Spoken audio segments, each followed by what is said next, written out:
Okay, dili gabay na tumagkauban ato nga mayor sa Dakbayan sa Tanggol, mayor sa Binyando Ben kanama labot sa opening sa Pasko sa Tanggol og mga pagpaganda preparasyon sa local government unit sa Tanggol City with mayor sa Binyando Ben kanama mayor mayong adlaw. Mayong adlaw kanimo ang tanan nga naminapod sa DXDD kanatong tanan advance Merry Christmas. Advance Merry Christmas Mayor. Usay preparasyon mga pagpaganda sa Tanggol alang sa himuon nga Christmas symbol opening kung si dauman sa katawan ni Mayor. Kalabot sa pagsaulog nato sa Pasko din sa Dakbayan sa Tanggol, ang among tema Pasko sa pamilya kasadya sa mga barangay. Pasko sa pamilya kasadya sa mga barangay. Nagsugod na ni adtong miaging mga gabi ang judging sa parol diin ang mga parol na nagyod sa matag barangay. Sa una nabatasan nga diha ratanan sa plaza sa simbahan karon ang tanang mga parol sa 27 ka barangay sa Aplan barangay tuwa nagyod gipahimutang silang tagsa ka barangay. So kami po nagkamot pa nga matuan na mo sila rumadasik po sila. So ang concept ron nakasentro sa pamilya o sa barangay. Yeah. Malipayon nga barangay. Kasadya sa barangay o Pasko sa pamilya. So dinhi sa plaza ugma ang ato ang gitawag og opening ang ato ang pizza gipili November 29. Dayon ato ikalipay dako nga mani ang ato ang halangdon nga arsobispo giimbitar po nato ang ato ang halangdon congressman si Congressman Ando Waminal atong Gobernador Henry Waminal. So dili lang ta kasigurado kung makadayon ba ilang pagani pero sila atong imbitar pero konfirmado na si Archbishop umawat alang sa usa ka seremonyas magpanalangin sa ato ang mga gigama diri sa Tanggol. Dili lang diri sa plaza ang ato ang mga nandan gitapog nato sa plaza karon ang mga simbolo o mga kabuglaan para sa Pasko naay sa simbahan gibutang naa po diri sa merkado o ang duha ka eskwelahan Gatisi ug Inimisi nara sila kagalingon nga eskwelahan o lakip pod ang hospital. So welcome na to ato ang mga kaigsuonan mga higala nga naanad na nga mao ni sa Dakbayan sa Tanggol. Dili na tong naandan nga December 1. Ugma November 29 ang ato ang opening o inyong sinati lahi na pod nga kasinatian no niya minasintro sa tema nga Pasko sa pamilya. Okay. So ano na sayo ba siya Mayor? Unsay rason? Dili magkaini siya dakong diferensya kay sa una karon 29 duha ra makadlaw.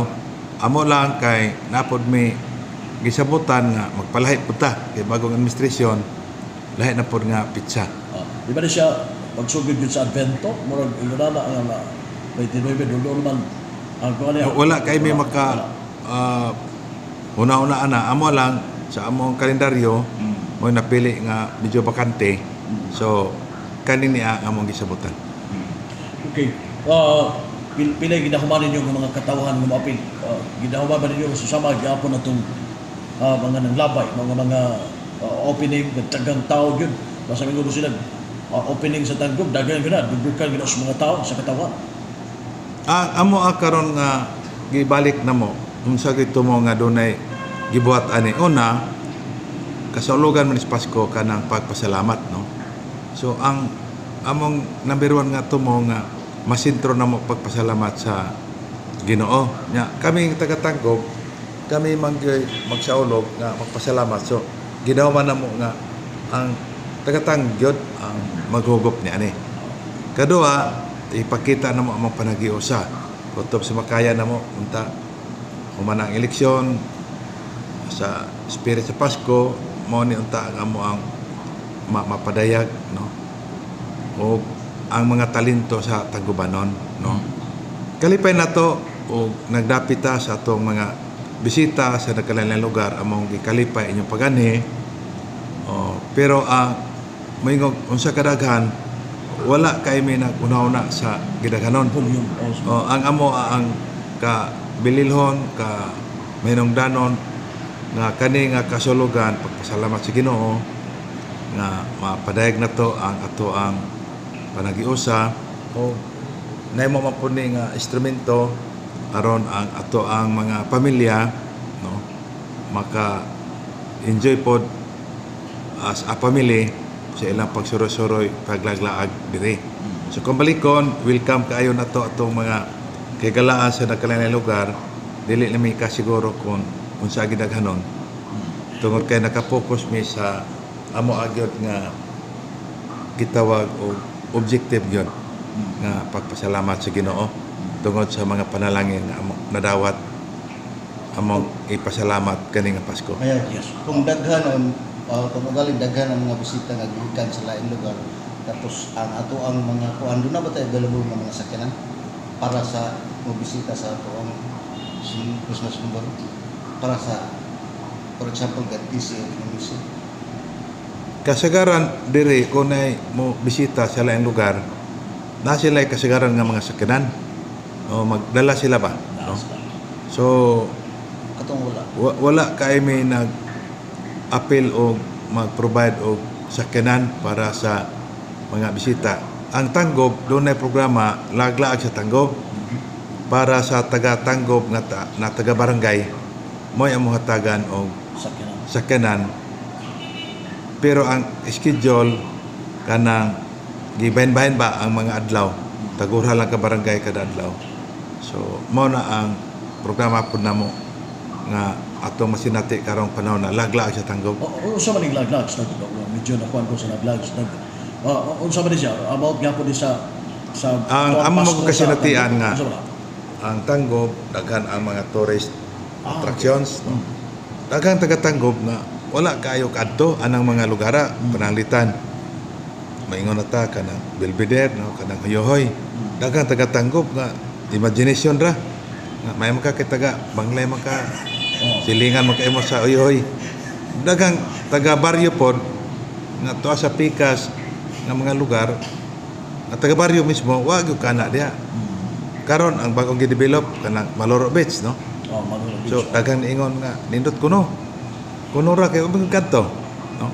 Mo nang nami programa nga laglag sa Tanggob aron ang taga-Tanggob mismo dili mahimong estranyo sa kaugalingon nga niyang mga tourist attractions no. So gasugod mi sa among kaugalingong katawhan. Okay, kung saan man na nila may kag katawhan sa barangay daghang mala. Oh. Oh. Nagbuhat na big formula, more or less sugod sa ata sa more or less 20% sa mga hamtong. So sa ka lugar o botante, 18 above 20%, na iskalibo ka botante. So na 200 ka tao nga maka-appeal. Ang mga barangay officials niya magsabot kinsa ning 200 na to nga may unahon. Pero ongoing man nga program, hopefully mapadayon na gyud namo ni. Karon lang nga gipangusgan kay inig ani sa sentro na magpuy makita sa mga dalan o diri sa plaza. Pero kani nga programa amo na ning buhaton tibok tuig. Okay, usab na tibok adlaw na sila nagkuan dila. Magsugod sila kung paniudto. Libre tanan niya. Libre sa kanan, libre pagkaon, na tourist guide. So aron malipay gyud sila nga mao dinhi ang atong lugar. Aron ma-appreciate po nila nga nindot di atong lugar wala lang ta ka sinati kanang mingo hudyaka sa plaza unsa gunang ka nindot ya. So ato pa niyo sa sentro. Okay, so ang katong mga naminaw unsay mga kanabang mga tourist spot na to nga pwede niglaagan diri sa Tanggob Mayor nga kanang sumapan mo daghan no di lang ang kanang Belvedere. Mag kwanta pagkakaroon na top 5 no. Mo na must see kung maritag Tanggob nakaadto pa ka dito. So naguna man ang number 1 ang kanang Hoyohoy, no, ang tibok Hoyohoy ay Belvedere, then sa una itawag na Gardens of the World karon bago na ang ngalan gitawag na sa probinsya o Global Gardens. So basta dihan lugara no. O sa tibuok Misamis Occidental blessed kayo ang Tanggob kay mo na ang the best nga viewing area sa sa ato ang Panggilbe kanang area. Okay. Number 2, ang kanang ato ang one and only nga Panggilbe Bridge, no. Bisan ongoing pa construction pero may putanahon nga inana ni pagbuhat no. Kay maamis bata nga. Unsa pagbuhat anong tulay? Ana man ni pagbuhat, di ba? So, pwede sila makalantaw di ay. Makalantaw dito, ana. So, ongoing construction. Ako gana ako magbalik-balik putanaw ko nga nani day. Ikatulo, kaning Maluro Beach, no. Na atong gi-develop karon. Then ikaupat, nami gi-develop nga anak-anak sa Muap tong sa una gatap ang bagong ngalan karon Parola. Okay, Parola. Pagkakat Parola. Kanang gatap sa una. Parola na kay nanay gibutang nga bagong nga attraction ang Parola nasa barangay Lonsutan. So ilahian sa gatap sa una nga karon nga babag-ong nga mga ipambutang diya sa. Nay Parola na dito. Nay Parola. Nanay Parola Lighthouse, no. Pero na pa yung mga usaba no, sila makita nga. Napo dito. Of course, ang ato ang plaza. Dayon, igidugang na to ang simbahan nga Katoliko sa Tanggob. Tourist attraction na siya sa ato ang religious or faith tourism kay ang Tanggob one of the best nga nairitablo. Tunga pagkasulod katong nakabalog kung saan ritablo, wa pa mo kasuito, sulod mo sa simbahan kay ingon din mo ninduta di ining simbahan mo na ang nauso karon no sa ang parokya pod sa Tanggob simbahan one of kanang gitaw gi-declare nga holy doors, no. So, bala ang gangaan. Una mo na nga diha ang mga panaw-duaw. So angay po na siya doon kay pagod. Panaw-duaw man. Bisa kita taga-Tanggob may punta nga mo ana diha kay ato nagtuo sa ato ang pagtuo, no. So more or less kana siya. Dayon makita nimo karon ang ato ang kabarangayan apil sa to programa nga generally clean and beautiful. Generally ba kana bang sa una bitaw atong konsepto sa tourism nga katurag yung buta nga eryaha mo ay attractive. Pero along the way magbiyahe ka murag sakbot pagkaini mura man kabugangan ana. So karon ani kamot nga magbiyahe ka palong dito ang lugar mismo limpyo, attractive unya. Ang konsepto ng tourism ang the best good nga tourist attraction mga tao na ma-attract sila sa kinaiya, di ba, sa mga tao. Hopefully ang Tanggob gadeklarar man nga God-centered city inay-inay na to mapuy-an diri sa Tanggob una gyud ang Ginoo kana nga ma-attract unta ang patilingban nga sa Pilipinas dunay usa ka syudad nga gadeklarar nga God-centered una gyud ang Ginoo. Sumapa mo, ihingusgan ninyo sa mga barangay cleanliness, no? Wala ba naglisod ang barangay na to ani na unsa ba na bay gitabang pod ang local government unit alang giagi na mo og contest. Okay. Siyempre kanay contest na po award. Ang premyo 1 million. Kadua ang takpan sa Tanggob nagsugod na og tuman sa saad nga dili na pa amoton ang mga barangay. Baliw na nato ang syudad na ang maghatag og tabang sa matag barangay. So sugod karon tuiga naghatag na Manila. So ang LGU na nitabang sa barangay ano mulambo ang kanang ato financial assistance gamay ram gyud na pero usala na pagpakita nga gi-value na to, gi-recognize na to ang ilang mga paningkamot nga tungod kay may gasto sila.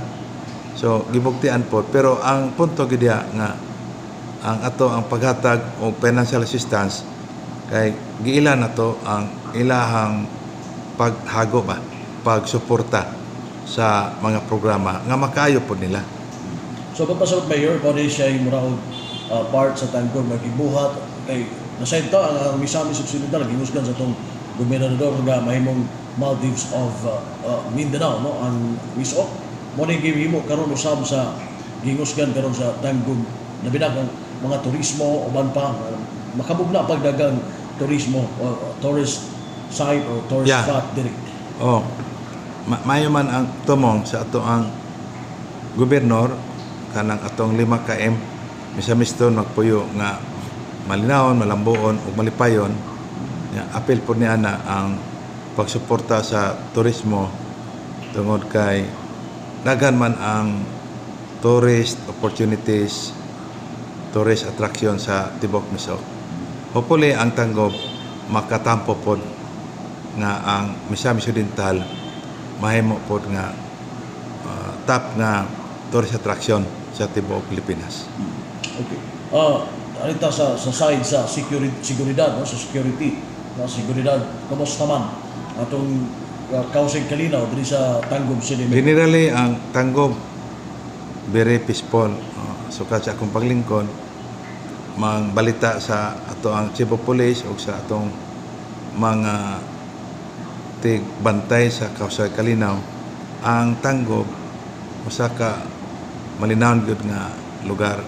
Og dako akong pasalamat sa atong kapulisan, sundalohan og tigbantay sa Kalinaw apil ato ang mga kabaranggayan, ang tanang katawan sa Tanggob nga tabangan nato nga ang Tanggob magpabilin nga generally peaceful. Mintag generally di man nato kalikayan na ginagmay, pero dili sila makadisturbo sa kinatibuk-an nga Kausig Kalinaw.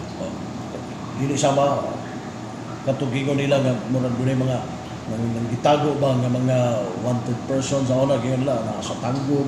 So wala na nakaroon na mayor. Wala na ko kadawat og report ni anang maingon ta nga mga top notcher ko kaayo most wanted. Dili na kalikayan na ay mga ginagmay nga kaso-kaso, pero ang report sa kapulisan dali ra man nila na hatagan og solusyon. Okay. So dunay gyud sa pitabang nga gihimo pod sa tuwang LGU labi na sa kapulisan nato. Sa kanunay ang ato ang LGU Tanggob nag-support unsay ato matabang sa kapulisan sama sa ilang operasyon, kinahanglan sila krudo, dugang assistance sa pagkaon o uban pa, no? Kutob sa atong makaya ato po nang gihatag sa PNP. Okay, salamat nabot na Mayor. By the way, Mayor, kumusta mga atong kadalanan, no? May na mga dalan diri sa Tanggob, posible gyapon makapadani gyapon ang mga turista nga makabisita labi na sa mga mukiran mga bahin sa ato di sa Tanggob, Mayor. Mama na ang dako kayong hatag nga kalambuan ni former Deputy Speaker, Congressman Henry Minal, no, ang pagpasiminto sa mga kadalanan. Salamat sa Tanggob nga nakabaton tag Congressman karong gobernador na. Makaadto ka sa ubang lugar, dito nimo mabati nga perti din nindutan Tanggob kay bisan hilit na kaayo simentado gyapon. Namin nabilin nga masiminto gamay na lang kayo. Salamat kay ni Gobernador Henry Minal na. Okay. So, Mayor, Sir, katong atong Maloro Beach na di naghawa naman, kumusta to sir? Project. Wala sir ko nagdaom nga ang taga Tanggob gigananday ato mo to nga wala man to na mo budget yung dako gamay ra ta to kay abi nako og dili inanak ka hinangop ang mga tao. So tungod ana amo nang dungagan og pondo sunod tuig mas madaghan pagud ang kay gianha naman na sa tong regional director sa Department of Tourism. So basin mahimo nga one of the major attraction sa Tanggob ang pagdevelop sa mao nga lugar. Pero sa plano mo to na sir? Daghan na ang proposal kay nindot man na kay makita po nato diya ang Pagilby Bridge ba. O nya may po ang ambiance sa magabi. Nya mo na lang po na ang nabilin siguro nga nindot nga beach, no? Balason sa Tibok Tanggob.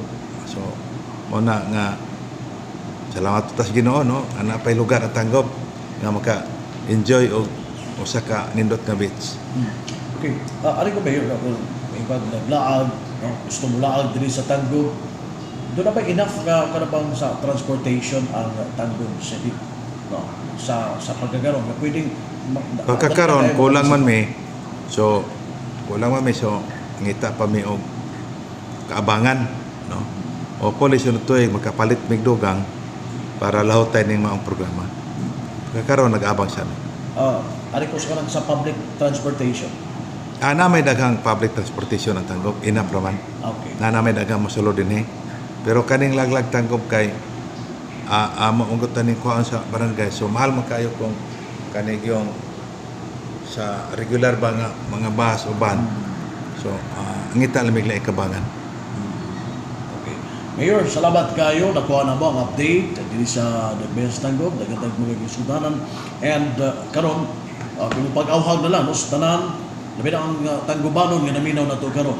Labi na sa opening na to, no, sa Pasko, sa Tangub, nga nakasentro gyud sa pamilya o sa kasadya sa barangay. Salamat kayo ala sa tanan nga taga-Tangub o dili taga-Tangub.